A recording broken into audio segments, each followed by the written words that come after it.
ఏడవ తరగతి డుమ్మా కొట్టినాడు, 7వ తరగతి ఫెయిల్. అద్భుతంగా మాట్లాడడం నేర్చుకున్నాడు స్కూల్లోనే. వాడు బ్యాక్ బెంచర్, మార్కులేం గొప్పగా రావు. మనిషిని చూస్తే ఎప్పుడు చిరునవ్వు ఉంటుంది, టక్ చేసుకొని ఉంటాడు, టై కట్టుకొని ఉంటాడు. ఎక్కడ పోతే ఒక నిమిషంలో వాళ్ళని ఆకర్షిస్తారు తన వైపున. హైదరాబాద్లో సైబర్ టవర్లో మంచి ప్యాకేజీతో ఉద్యోగం చేస్తున్న ఒక అమ్మాయి దగ్గరికి వెళ్ళి చిరునవ్వు నవ్వి, మేడం నేను ఋషికేశ్ నుంచి వచ్చా, అద్భుతమైన గురువు దగ్గర నేను ప్రాక్టీస్ చేశా, నా దగ్గర ఒక రాగి కడియం ఉంది, మహత్తు కలిగిన రాగి కడియం ఉంది, ఆయన దగ్గర మంత్రం నేర్చుకున్నా.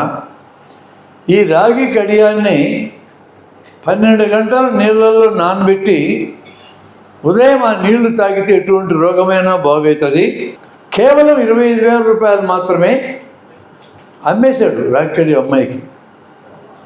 అంత ప్యాకేజీ వచ్చేటట్టుగా అంత బాగా ఐటీలో చదివి మార్కులు తెచ్చుకొని ర్యాంకులు తెచ్చుకొని ఉద్యోగం సంపాదించుకొని ఏమి లాభం?